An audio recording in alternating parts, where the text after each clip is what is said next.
तो बच्चों आज हम लोग मैथ का 3 टॉपिक हमारा कंप्लीट हो गया है और आज जो मैं चैप्टर लेके आया हूँ उस चैप्टर का नाम है गुणनफल, गुणन एवं उनके गुण, है ना। आपको बहुत अच्छे से समझ में आएगा, बहुत अच्छे से हम एक क्वेश्चन को सॉल्व करेंगे और सारे क्वेश्चन का आंसर हम पता लगाएंगे कि किसमें क्या आ रहा है। तो सबसे पहले आपको समझना होगा कि गुणनखंड को इंग्लिश में क्या बोलते हैं।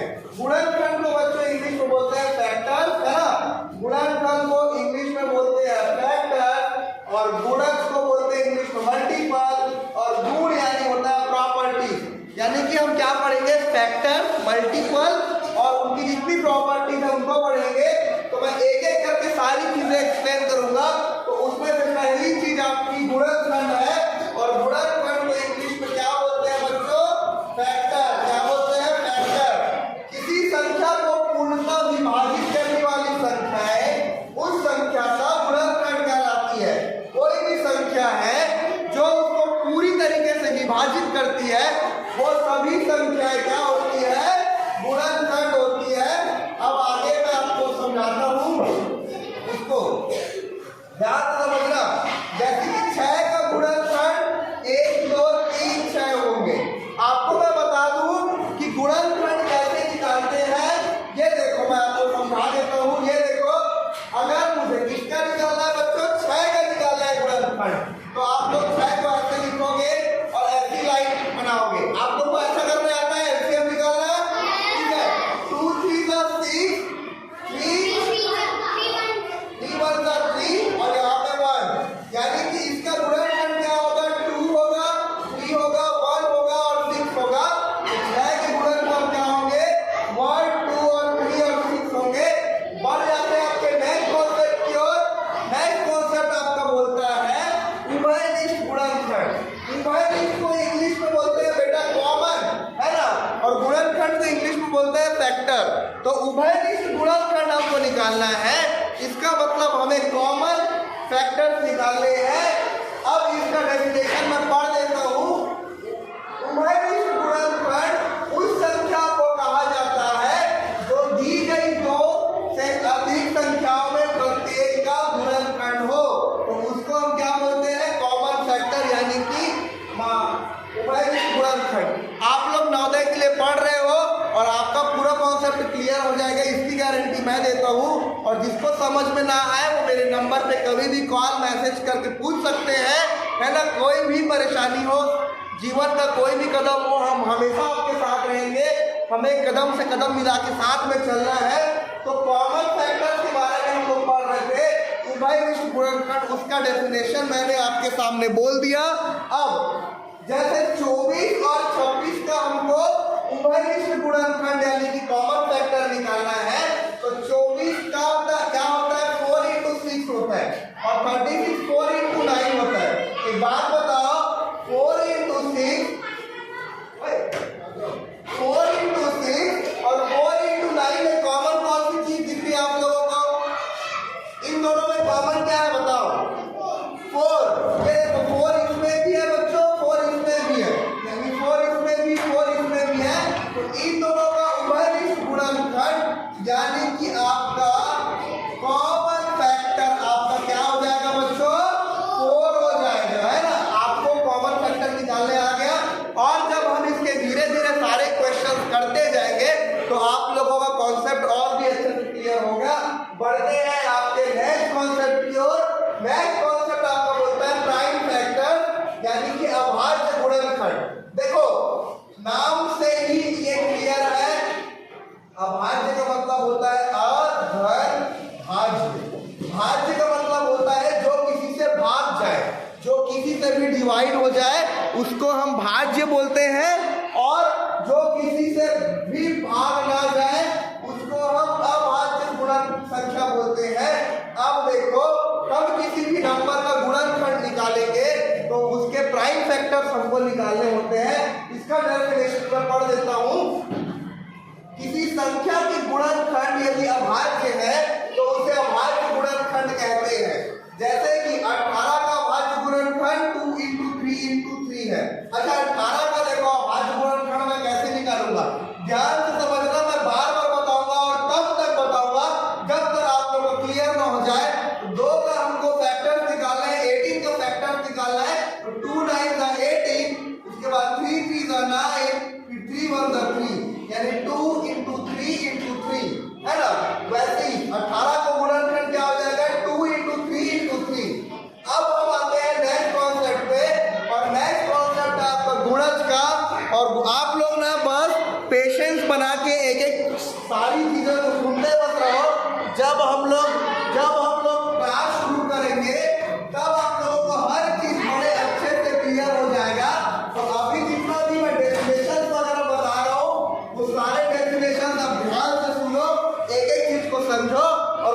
समझ में ना आए तो इस वीडियो को पीछे करके देखो, और अगर आपको कहीं भी डाउट हो तो आप लोग थोड़ा सा पेशेंस रखना।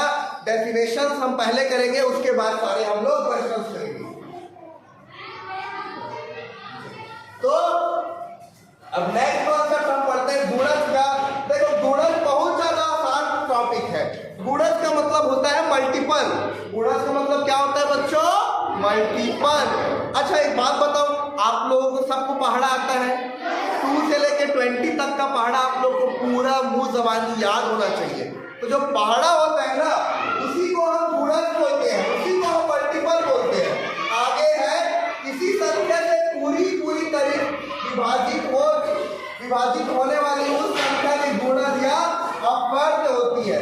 अपवर्ग ये वर्ड आपके सामने बार बार आएगा, और आपका जो क्वेश्चन होगा उसमें भी ये वर्ड आ सकता है, अपवर्ग।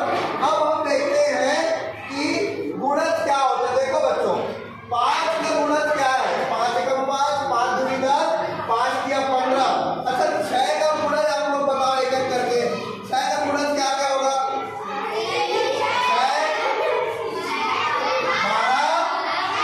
12, 18, 24। अच्छा 7 का मल्टीपल बताओ बच्चों।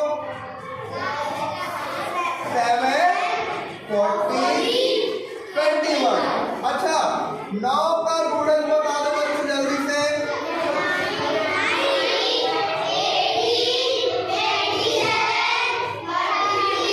Very good. 6 का मल्टीपल जो हो गया वो 6 का टेबल हो गया, यानी कि 6, 12, 18, 24। 6 1 द 6, 6 2 द 12, 6 3 द 18, 6 4 द 24। वैसे ही 7 का मल्टीपल यानी कि 7 का गुणज क्या क्या होगा? 7 एकम 7, 7 दूनी 14, 7 के 21। वैसे ही 9 का गुणज क्या होगा? 9 1 द 9, 9 2 द 18, 9 3 द 27, 9 4 द 36। बढ़ते हैं आपके नेक्स्ट कॉन्सेप्ट की ओर और देखते हैं कि क्या कहता है आपका नेक्स्ट कॉन्सेप्ट, है ना? जल्दी से चलो, ये जो कॉन्सेप्ट आपके सामने है ये है उभयनिष्ठ गुणज का। उभयनिष्ठ गुणज, उभयनिष्ठ का मतलब क्या होता है मैं आप लोग के सामने लिख देता हूं बच्चों। उभयनिष्ठ को हम इंग्लिश में बोलते हैं कॉमन। क्या बोलते हैं? कॉमन। और गुणज को बोलते हैं मल्टीपल। क्या बोलते हैं? मल्टीपल। तो जो भी मल्टीपल कॉमन होगी उसको हम बोलेंगे उभयनिष्ठ गुणज, यानी कि उभयनिष्ठ अपवर्ग। कोई संख्या 2 या 2 से अधिक संख्याओं का उभयनिष्ठ अपवर्ग या गुणज कॉमन मल्टीपल कहलाती है ना? जैसे कि 4 और 6 का उभयनिष्ठ गुणज 48 है, क्योंकि 4 गुणित 12 कितना होता है? 48 होता है, और 6 गुणित 8 भी 48 होता है। इसीलिए अगर आप 4 और 6 का उभयनिष्ठ गुणज निकालोगे तो ये आपका हो जाएगा 48। एक एग्जांपल आपको देता हूं, फिर आप लोग बड़े ध्यान से समझ जाओगे। 2 और 8 का बड़े ध्यान से समझना बच्चों, आप लोगों को बहुत आसान लगेगा मैथ अगर आप लोग एक एक छोटी छोटी चीज मेरे साथ वाले रहोगे तो। 2 और 8 का उभयनिष्ठ गुणज, उभयनिष्ठ गुणज यानी होता है बच्चों कॉमन मल्टीपल। तो हमको 8 और 2 का कॉमन मल्टीपल निकालना है, तो हम कैसे करेंगे ध्यान से समझना। देखो पहले 2 का टेबल लिखो। 2 4 6 8 10 12 14 16 18 20। अब हमको 2 और 8 का कॉमन मल्टीपल निकालना है, यानी कि उभयनिष्ठ गुणज निकालना है। तो 8 का टेबल लिखो। 8 एकम 8, 8 1 द 8, 8 2 द 16, 8 3 द 24, 8 4 द 32। बस इतना ही लिखते हैं। अब बताओ बच्चों इसमें और इसमें कॉमन क्या क्या चीज है? 16 कॉमन है और 8 भी कॉमन है, तो ये 8 और ये 16 बच्चों, ये दोनों हो जाएंगे कॉमन मल्टीपल, यानी कि उभयनिष्ठ गुणज। तो उभयनिष्ठ गुणज का कॉन्सेप्ट आपने पढ़ लिया। अब हम नेक्स्ट पढ़ रहे हैं। नेक्स्ट कॉन्सेप्ट क्या है? अब हम क्वेश्चन करना शुरू कर रहे हैं। आप लोग बहुत अच्छे से ध्यान से समझना, एक एक क्वेश्चन को ध्यान से सुनना मैं क्या बोल रहा हूँ, और आप सभी को ऑल द बेस्ट, क्योंकि हम मैथ्स का तीसरा चौथा चैप्टर में है चैप्टर हमारा कंप्लीट हो गया है। ये चौथा चैप्टर है गुणनखंड। गुणनखंड को इंग्लिश में बोलते हैं बच्चों फैक्टर। क्या बोलते हैं? फैक्टर। 8 के सभी गुणनखंड निकालिए। इससे सरल सवाल आपके सामने कुछ हो ही नहीं सकता। अगर हमें किसी भी चीज का गुणनखंड निकालना है तो हम ऐसे 8 का निकालना है तो 8 का ऐसे लाइन खींचेंगे, समझ आया? फिर 2 4 द 8, 2 2 द 4, 2 1 द 2, ऐसे ही आता है, ठीक है? तो आप लोग देखोगे इस गुणनखंड क्या है? 1 है, 2 है, 2 है, 2 है, तो इसका आंसर क्या आएगा? 1 2, और 4 इसलिए आएगा कि 2 into 2 करोगे तो ये 4 हो जाएगा, इसलिए ये 4 आ जाएगा। और 8 जो होता है वो खुद का फैक्टर होता है। कोई भी नंबर का फैक्टर अगर वो कंपोजिट नंबर हो तो उसके 2 से ज्यादा फैक्टर होते हैं, और अगर वो प्राइम नंबर हो तो उसके सिर्फ 2 ही फैक्टर होते हैं। वो सिर्फ 2 ही चीज से डिवाइड हो सकता है, एक पहला तो 1 होगा और दूसरा वो खुद ही होगा। चलो नेक्स्ट क्वेश्चन पे बात कर लेते हैं। नेक्स्ट क्वेश्चन कहता है कि 6 के प्रथम 5 गुणज लिखिए। आप लोग बच्चों गुणज और गुणनखंड में बिल्कुल कंफ्यूज मत होना। गुणनखंड मतलब फैक्टर होता है जिसको हम ऐसे टेबल बना के निकालते हैं, और गुणज मतलब होता है मल्टीप्लिकेशन टेबल, यानी कि 6 का गुणज है तो 6 एकम 6, 6 दूनी 12, 6 की 18। 8 का गुणज है तो 8 1 द 8, 8 2 द 16, 8 3 द 24। तो अब 6 के प्रथम गुणज निकालना है। ध्यान रखना, गुणनखंड रहता तो हम वैसे निकालते, लेकिन हमको गुणज निकालना है, और गुणज का मतलब होता है पहाड़ा, यानी कि टेबल। तो 6 1 द 6, 6 2 द 12, 6 3 द 18, 6 4 द 24, और 6 5 द 13। हमको 5 गुणज लिखना था, हमने 5 गुणज लिख लिया। बढ़ते हैं आपके नेक्स्ट क्वेश्चन की ओर। नेक्स्ट क्वेश्चन में कहता है 12 और 16 में उभयनिष्ठ गुणनखंड बोला है, गुणज बोलता। इससे पहले जो हम सॉल्व किए थे, ये देखो, उससे पहले जो हम सॉल्व किए थे वो उभयनिष्ठ गुणज था और मल्टीपल था। तो गुणज या फिर मल्टीपल क्या होता है? जो पहाड़ा होता है ना, उसी को बोलते हैं। लेकिन यहाँ पे आपके सामने उभयनिष्ठ गुणनखंड बोला है, और गुणनखंड निकालने के लिए हमको ऐसे करके बनाना होता है। तो चलो समझ लेते हैं 12 और 16 का गुणनखंड कौन सा होगा? उभयनिष्ठ। 12 को हम ऐसे कटाएंगे तो 2 6 द 12, 2 3 द 6, 3 1 द, और ये 1। उसके बाद 16 को हम कटाएंगे तो 2 8 द 16, 2 4 द 8, 2 2 द 4, 2 1 द 2। अब देखो यहाँ क्या आ गया? 2 into 2 into 3 into 1। यहाँ क्या आ गया? 2 into 2 into 2 into 2 into 1। इसमें कॉमन क्या क्या है मैं जल्दी से आपके सामने बता देता हूँ। 2 कॉमन है, ठीक है, ये भी कॉमन है और ये भी कॉमन है, समझ गए? 2 है और 1 है, तो इसीलिए इसका आंसर हो जाएगा 1 और 2। एकदम ज्यादा आसान प्रश्न है, दिख रहा है ना कठिन है? आप लोग अभी सब 5th क्लास में हो, आप लोगों को ये पावर्स वाला चीज नहीं आता, लेकिन मैं आप लोग को इतने सरल तरीके से उस क्वेश्चन को समझाऊंगा कि आपके दिमाग में ये एक बार बैठ जाएगा। ऐसा ये एक ही क्वेश्चन नहीं है, एक क्वेश्चन और आएगा, और अगर नवोदय में ऐसा सवाल आ गया तो आप लोग का चांदी है, आप लोग बड़े अच्छे से सॉल्व कर सकते हो। हाँ तो ठीक है। तो 7 to the power of 5 into 9 to the power of 7 into 11 to the power of 9 के अभाज्य गुणनखंड क्या होंगे? हमको गुणनखंड निकालना है, अभाज्य। तो देखो आप लोगों को क्या करना है, यहाँ पे एक वर्ड लिखा है बच्चों, अभाज्य। एक बात बताओ, 7 अभाज्य संख्या है कि भाज्य संख्या है? इंग्लिश में बोलूं, 7 प्राइम नंबर है कि कंपोजिट नंबर है? Prime number. तो हमको अभाज्य गुणनखंड चाहिए, तो ये तो अभाज्य है। 11 भी अभाज्य है, लेकिन 9 अभाज्य है क्या? तो 9 को हम क्या लिखेंगे बच्चों? 3 into 3 लिखेंगे, क्योंकि 3 3 होता है 9, इसीलिए 9 को हम लोग लिखेंगे 3 into 3, है ना? अब जल्दी से आप लोग समझ जाओ। देखो 7 to the power of 5 को मैं 7 to the power of 5 ही लिखा हूं, उसमें कोई चेंज नहीं किया हूं। दूसरा 9 को मैं 3 into 3 लिख दिया हूं, और पावर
अभाज्य गुणनखंड बोला है, इसका मतलब आपको पूरे नंबर जितने भी फैक्टर्स लेना है सब वो अभाज्य लोगे।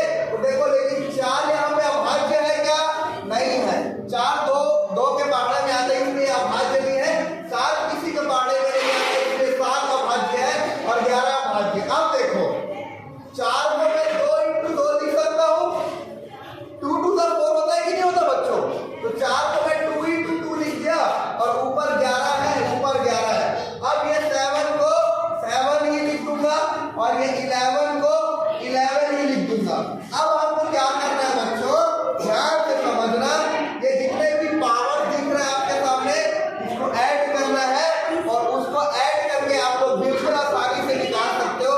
11 plus 11 plus 5 plus 3, 11 plus 11 कितना होगा? 22 plus 5 कितना होगा? 27 plus 3 कितना होगा? 30। तो इसलिए इसका आंसर 30 हो जाएगा। अब जो मैं नेक्स्ट क्वेश्चन, अब मैं आपको होमवर्क भी दूंगा, है ना? इसको आप लोग नोट कर लो, ये आपको होमवर्क दे रहा हूं मैं। 2 to the power of 3 into, इसको घर से आप लोग करके आना। 3 to the power of 4 into, आप लोग लिख लो बच्चों, है ना, 25 to the power of 7। आपको इसमें अभाज्य गुणनखंड कितने हैं ये निकालना है। इसमें ये आपका होमवर्क है, अभाज्य गुणनखंड कितने हैं। आप लोग जल्दी से इसको नोट डाउन कर लो। आपको ये बनाना है। चलो अब हम जिस क्वेश्चन में थे उसी क्वेश्चन में वापस आ जाते हैं बच्चों, और जल्दी से आज की क्लास को हम जल्दी करेंगे, है ना। ये देखो नेक्स्ट आपके सामने कॉन्सेप्ट हो गया 8 और 11 के उभयनिष्ठ। ध्यान से पढ़ना, गुणनखंड लिखा है। क्या लिखा है? गुणनखंड। और गुणनखंड को इंग्लिश में बोलते हैं फैक्टर। तो गुणनखंड निकालने के लिए हमको ऐसे खींचना पड़ेगा। तो 8 और 11 के उभयनिष्ठ यानी कि कितने कॉमन फैक्टर इसको निकालना है। ये देखो मैं 8 का जल्दी से आपके सामने निकाल देता हूँ। 2 4 the 8, 2 2 the 4, 2 1 the 2। अब 11 का मैं निकाल देता हूँ। तो 11 1 the 11 और 1 1 the 1। इसका आगे 2 into 2 into 2 यानी इसके फैक्टर्स कितने होंगे? 1 2 4 8 और इसके फैक्टर्स कितने होंगे? 1 11। इन दोनों को आप ध्यान दोगे तो 1 जो है वो दोनों में कॉमन है, इसीलिए ये आपका उभयनिष्ठ गुणनखंड यानी कि कॉमन फैक्टर इसका 1 हो जाएगा। बढ़ते हैं आपके नेक्स्ट क्वेश्चन की ओर, और ये बहुत ज्यादा आसान प्रश्न है। 240 के अभाज्य गुणनखंड कितने हैं आपको निकालना है। हमको इसका फैक्टराइजेशन करना पड़ेगा। क्या करना पड़ेगा?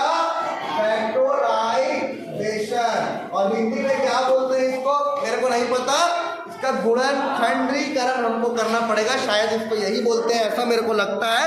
तो जल्दी से इसको लेंगे। 240 का हमको गुणनखंड निकालना है, गुणनफल नहीं, गुणज नहीं, गुणक नहीं, और हमको गुणनखंड निकालना है।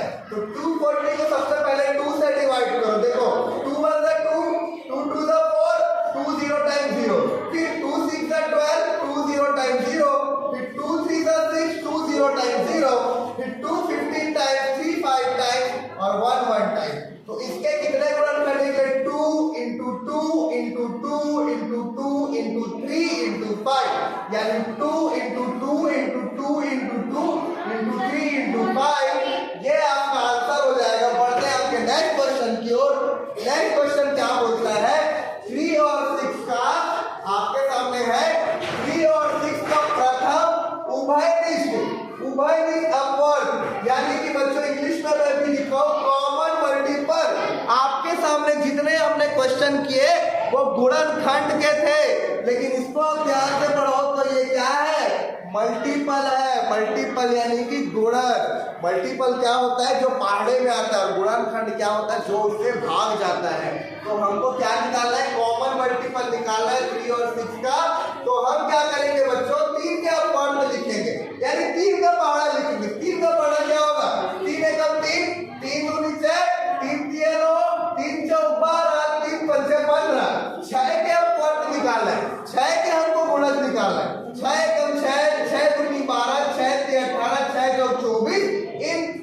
सभी में देखोगे कॉमन कौन सा है, तो 12 कॉमन है, इसीलिए आपका 12 आंसर आ जाएगा। बढ़ते हैं आपके नेक्स्ट क्वेश्चन की ओर। अब बेटा क्या हो गया? ओके ओके, प्रथम, अच्छा 6 का आंसर आएगा प्रथम भाई इसका अर्थ बोल रहे हैं ना, तो इसका पहला आंसर 6 आएगा, दूसरा आंसर 12 आएगा। बढ़ते आपके नेक्स्ट कॉन्सेप्ट की ओर। फिर से आपको ध्यान से पढ़ना है, गुणक लिखा है, क्या लिखा है? गुणक, यानी कि हमको फैक्टर्स निकाल रहे हैं। गुणक को ही हम गुणनखंड बोलते हैं, गुणक को ही गुणनखंड बोलते हैं, और उसी को हम इंग्लिश में फैक्टर बोलते हैं। अच्छा 30 के हमको फैक्टर्स निकालने हैं। ये देखो बच्चों, बहुत ही आसान तरीके से हम समझेंगे। 30 का हमको फैक्टर निकालना है, 2 1 का 2, 2 5 का 10, बातें नहीं। उसके बाद 3 5 का 15, फिर 5 1 का 5, है ना। तो इसके फैक्टर्स क्या क्या आ गए? 2 3 5। अच्छा 10 जो है 30 जो है वो 10 से भी डिवाइड होगा, तो 10, और 1 से तो सभी डिवाइड होता है, इसीलिए आपका ऑप्शन नंबर 2 बिल्कुल करेक्ट है। बढ़ते हैं आपके नेक्स्ट क्वेश्चन की ओर। नेक्स्ट क्वेश्चन आपका ये भी बहुत ज्यादा सरल है। इस क्वेश्चन में आपसे कुछ नहीं कह रहा है, इस क्वेश्चन में आपसे कह रहा है बच्चों कि 12 और 15 के सर्वनिष्ठ गुणनखंड क्या है। आपको गुणनखंड निकालना है, गुणज नहीं, गुणक नहीं, गुणनखंड। तो गुणनखंड निकालना है तो आपको क्या करना पड़ेगा बच्चों? 12 का फैक्टराइजेशन करना पड़ेगा, फिर 15 का फैक्टराइजेशन करना पड़ेगा। तो देखो 12 का फैक्टराइजेशन करोगे तो 2 6 12, फिर 2 3 6, फिर 3 1 3 हो जाएगा, यहाँ पे 1। उसके बाद 15 को फैक्टराइज करोगे तो 3 5 15, 5 1 5, और 1 का 1। अब देखो बच्चों, इन दोनों में कॉमन क्या क्या है आपको बड़े ध्यान से समझना। 3 कॉमन है क्या? हाँ है। 5 कॉमन है? नहीं है ना। 1 भी कॉमन है, ठीक है ना। आप लोग बड़े ध्यान से समझना, 1 भी कॉमन है, तो इसीलिए आपका 1 3 वाला ऑप्शन बिल्कुल करेक्ट हो जाएगा। बढ़ते हैं आपके नेक्स्ट क्वेश्चन की ओर। अब यहाँ पे बहुत ही ज्यादा आसान प्रश्न आपके सामने है, बहुत ही ज्यादा, बहुत ही आसान प्रश्न आपके सामने आ गया। 37800 का भाज्य गुणनखंड क्या है? हमको 37800 को क्या करना है? फैक्टराइजेशन करना है, गुणनखंडीकरण करना है। फैक्टराइजेशन कर लेते हैं, आपके सामने मैं कर लेता हूं। देखो 37800, इसका मैं फैक्टराइजेशन करूंगा, पहले 2 से करूंगा। 2 1 2 बचा 1, 2 8 16 बचा 1, 2 9 18, 2 0 टाइम्स 2 0 टाइम्स, फिर 2 9 18 है ना, फिर 2 4 8 बचा 1, 2 5 10 बचा 0। फिर देखोगे 2 4 8 बचा 1, 2 7 टाइम्स 14, 2 2 टाइम्स 4, 2 5 टाइम्स 10। फिर करोगे 2 2 4, 2 3 6, 2 6 12। ये देखो ये 2 से नहीं जाएगा बेटा, ये 2 से नहीं जाएगा, बड़े ध्यान से समझना। ये अब किससे जाएगा? आपका 3 से जाएगा। अब 3 से डिविजिबिलिटी चेक करने के लिए हमको नंबर को काउंट करके देखना पड़ता है, और अगर हम नंबर को काउंट कर देंगे और काउंट करने के बाद उसका प्लस अगर 3 से डिवाइड हो रहा है, मतलब वो संख्या भी 3 से डिवाइड होगी। 7 + 5 + 2 7, 7 + 7 14, 14 + 4 18, और 18 जो है वो 3 से डिवाइड होता है ना।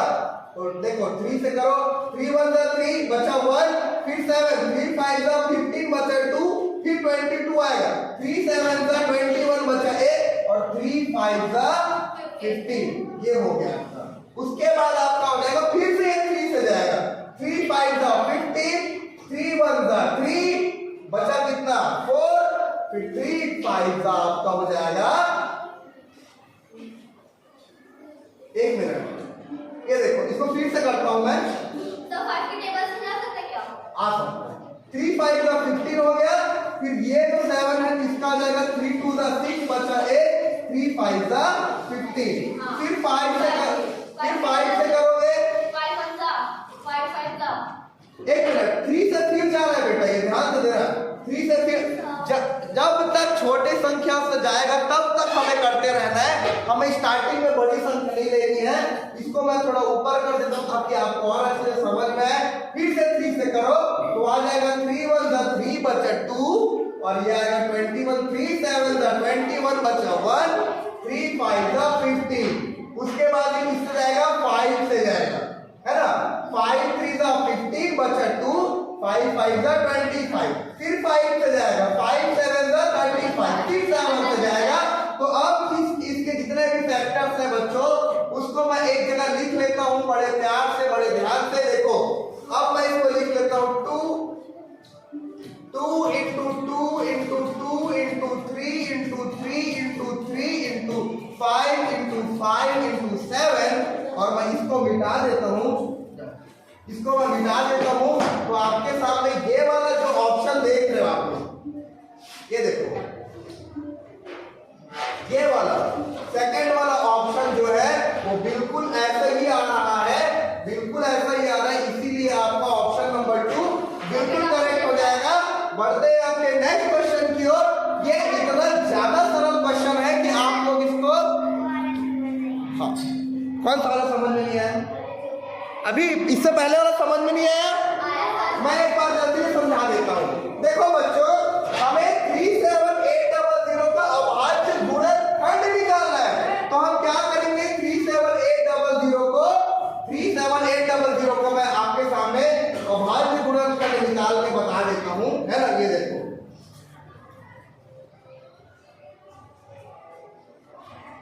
इसका मैं ऑप्शन फिर से लिख लेता हूँ 2 into 2 into 2 into 3 into 3 into 5 into 5 into 7 था ना।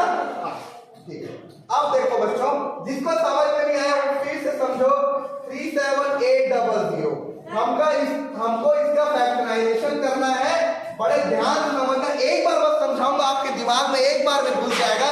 जल्दी से समझा देता हूँ। सबसे पहले ये 2 के टेबल पे आएगा 2 1 जा 2 बचा 1 2 8 जा 16। समझ आ रहा है? छवि ध्यान से देखो 2 1 जा 2 और बचा 1 2 8 जा 16 बचा 1 फिर 2 8 जा 16, है ना। नहीं यहाँ पे आएगा 2 8 जा 16 बचा 1 फिर 2 9 जा 18 फिर 0 0। फिर से 2 से जाएगा 2 9 जा 18 2 4 जा 8 बचा 1 2 5 जा 10 और 0।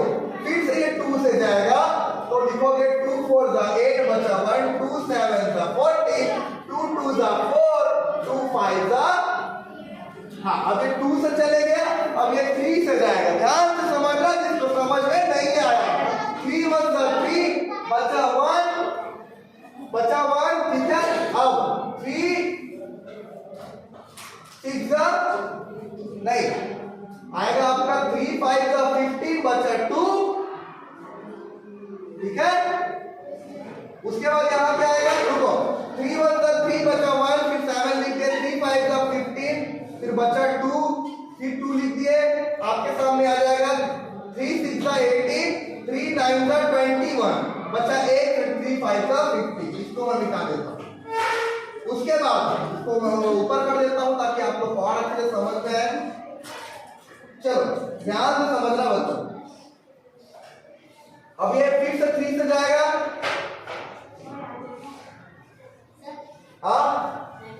फिर से ये 3 से जाएगा फिर 5 से जाएगा फिर 5 से जाएगा और फिर 7 से जाएगा। और ऐसा आपका ऑप्शन नंबर 2 में दिख रहा था, इसीलिए आपका ऑप्शन नंबर 2 बिल्कुल करेक्ट है। आप लोग बोलोगे तो इस तरीके के और भी बहुत सारे सवाल मैं आपके सामने लेके आऊंगा ताकि आप लोग आंसर क्लियर हो जाए, है ना। बढ़ते हैं नेक्स्ट क्वेश्चन की ओर। हाँ, और नेक्स्ट क्वेश्चन क्या बोल रहा है?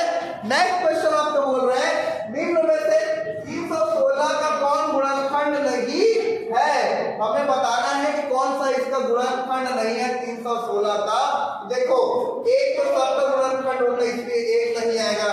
158 को इंटू 2 करोगे तो क्या हो जाएगा 2 8 जा 16 2 5 जा 10 प्लस 1 11 का 1 2 1 जा 2 और 3। तो ये भी इसका फैक्टर है, ये भी इसका फैक्टर है। और 79 से निकाल कर देखते हैं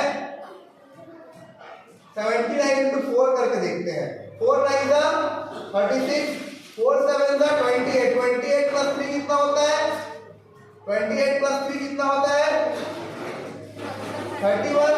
तो देखो 79 के भी टेबल में आ रहा है, लेकिन 316 जो है वो 8 के टेबल में नहीं आता, इसीलिए आपका 8 वाला बिल्कुल करेक्ट हो जाएगा। बढ़ते हैं आपके नेक्स्ट क्वेश्चन की ओर, और इस क्वेश्चन में आपके सामने ये क्वेश्चन हम लोग पहले ही सॉल्व कर चुके हैं, अभी जस्ट सॉल्व किए। एक बार बता दूं, कुछ नहीं करना है आपको। इस क्वेश्चन में लिखा है कि कल कुल कितने अभाज्य गुणनखंड है। हमको जो भी गुणनखंड चाहिए बच्चों वो अभाज्य चाहिए, लेकिन अगर आप लोग 4 को देखोगे तो 4 आपकी अभाज्य संख्या नहीं है। 4 1 से भाग जाती है, 2 से भाग जाती है, 4 से भाग जाती है ना। तो 4 को हम पहले अभाज्य में बदलेंगे, तो 4 को हम 2 into 2 लिख सकते हैं क्या? 4 को हम 2 into 2 लिख सकते हैं। तो इसीलिए क्या करोगे बच्चों, ये जो 4 है उसको 2 into 2 कर दो, और पावर में 11 का उसको 11 ही कर दो, और 7 to the power 5 को वही लिखो, 11 to the power 3 को वही लिखो। अब आपको कुछ नहीं करना है, ये करने के बाद आपको सिंपली जो उसके पावर से उसको ऐड कर देना है। इसका पावर 11 है, इसका पावर 11 है, इसका पावर 5 है, इसका पावर 3 है, तो इसीलिए 11 + 11 + 5 + 3 = 40 हो जाएगा। और ये आप सभी के लिए क्वेश्चन है, होमवर्क है। 2 into 2 to the power of 3 into 3 to the power of 4 into 25 to the power of 7, इसके अभाज्य गुणनखंड कितने हैं इसका आपको सॉल्व करके आना है। बढ़ते हैं आपके नेक्स्ट क्वेश्चन की ओर, और 30 के सभी गुणनखंड कितने होंगे हमको ये निकालना है। हमको ये निकालना है कि 30 के सभी टोटल कितनी गुणनखंड होती है। तो हमको क्या करना पड़ेगा बच्चों, 30 को फैक्टराइज करना पड़ेगा। क्या करना पड़ेगा? 30 को, है ना, 30 को सबसे पहले हमको फैक्टराइज करना पड़ेगा। और 30 के गुणनखंड क्या होगा मैं आपके सामने लिख देता हूँ। ये देखिए 30 के गुणनखंड कौन कौन से होते हैं मैं आपके सामने लिखता हूँ। पहला तो 1 होता है, दूसरा 2 होता है, तीसरा 3 होता है, और 4 के टेबल में 30 आता है क्या? नहीं आता। 5 के टेबल में आता है क्या? हाँ 5 हो गया। 7 के टेबल में आता है क्या? नहीं, 7 के टेबल में भी नहीं आता। और 6 में आता है ना, और फिर 10 के में आता है, फिर 12 के टेबल में आता है क्या? 12 का 12 12 दूनी 24 नहीं आता। 13 के में आता है, नहीं आता। 14 के में भी नहीं आता।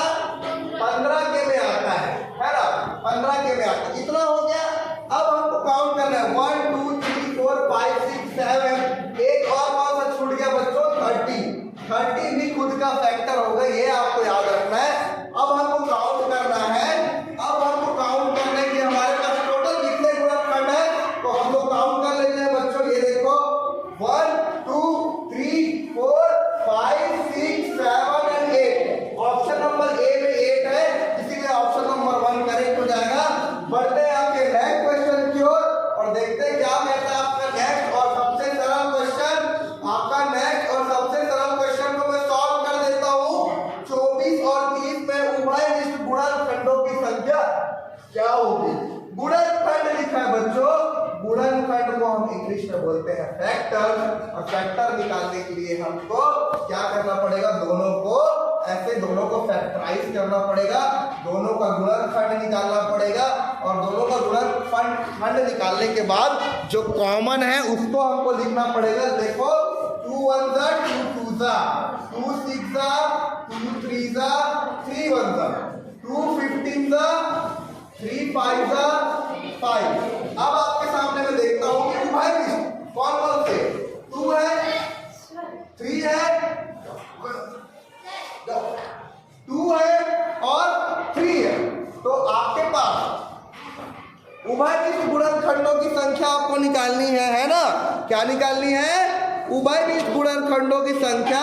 तो हमने दोनों को फैक्टराइज कर दिया। किसको किसको फैक्टराइज कर दिया हमने, है ना? 24 को फैक्टराइज कर दिया और 30 को फैक्टराइज कर दिया। अच्छा, ऐसा ना करके आप लोग ऐसा कर सकते हो, आपको फैक्टर्स निकालने हैं तो आप क्या करो, 24 के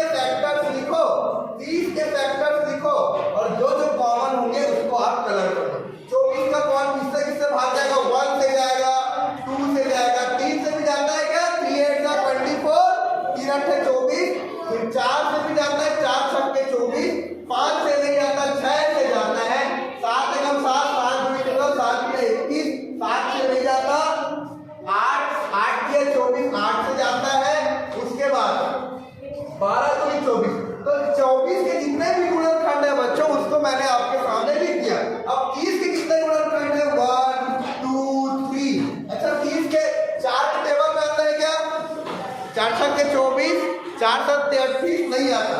5 के में आता है क्या? हाँ। उसके बाद 6 के में आता है क्या? हाँ। 6 बनते 3। उसके बाद 7 के में नहीं आता, 8 के में नहीं आता, 9 के में, 10 के में आता है। 10 दिया 30 और 15 गुनी 30। अब हमको इसमें से कॉमन निकालना है बच्चों। तो कॉमन वाले को मैं ऐसे एक साथ जोड़ देता हूँ। 1, ये आपका हो गया 2, ये आपका हो गया 3, ये आपका हो गया 4। 1 2 3 4 आपके टोटल कितने कॉमन है? 4 कॉमन है। इसीलिए ऑप्शन नंबर 1 आपका बिल्कुल करेक्ट हो जाएगा। बढ़ते हैं आपके नेक्स्ट क्वेश्चन की ओर, बढ़ते हैं आपके नेक्स्ट क्वेश्चन की ओर और देखते हैं क्या कहता है आपका नेक्स्ट क्वेश्चन। नेक्स्ट क्वेश्चन में है 45 के गुणनखंड कौन है? हमको इसमें 45 के गुणनखंड निकालने हैं। तो 45 किससे किससे भाग जाता है बच्चों, उसको हमको पहले लिखना है। 45 1 से भाग जाता है, 2 से जाता है क्या? नहीं। 3 से जाता है? हाँ। 5 से जाता है? Yes sir. 10 से जाता है? No sir. 9 से जाता है? 9 पंचे 45, हाँ 9 से भी जाता है। और 9 के बाद 10 से भी जाता है, 11 12 13 14 से भी जाता है, 15 से जाता है।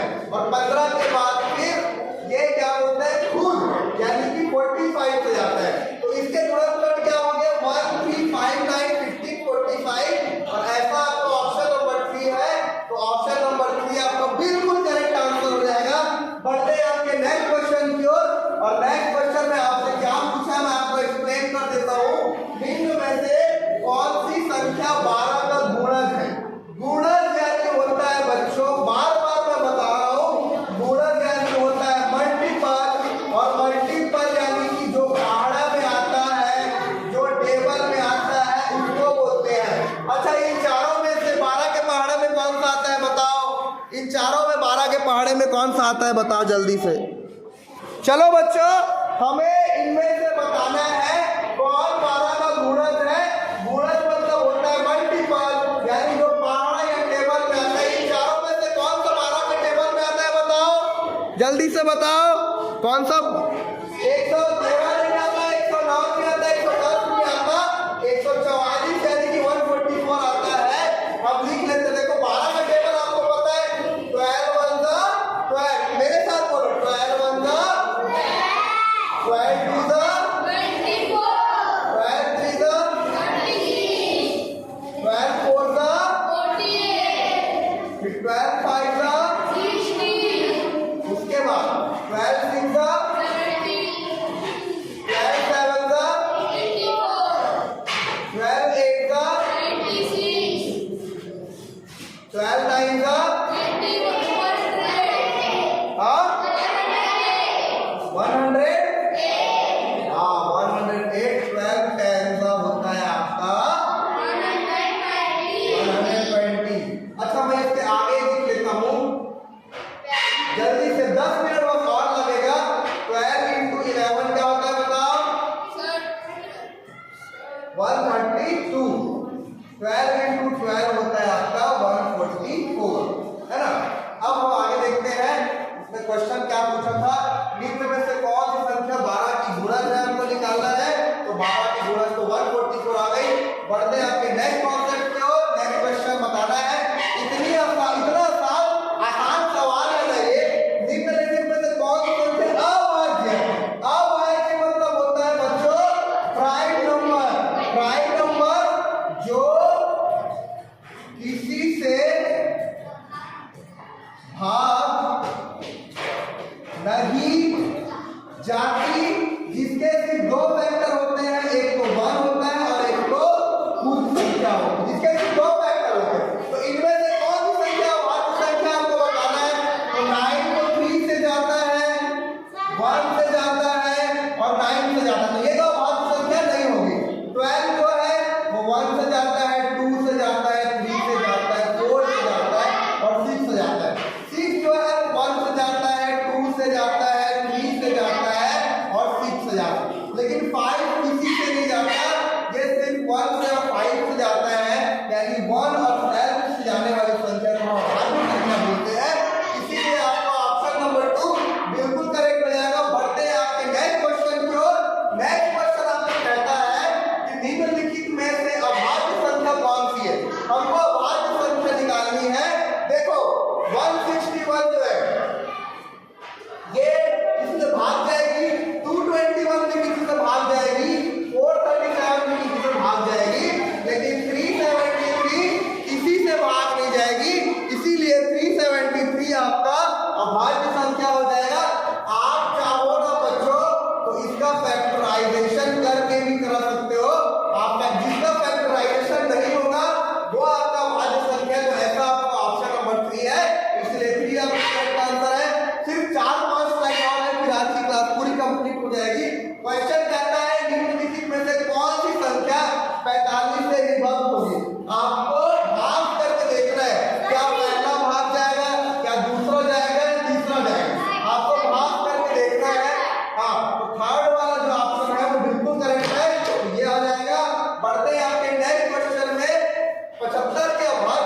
If 5 5 are 25, if 5 was the 5, इसके फैक्टर आ गए 3 into 5 into 5, 3 into 5 into 5 आपका ऑप्शन नंबर 2 में है।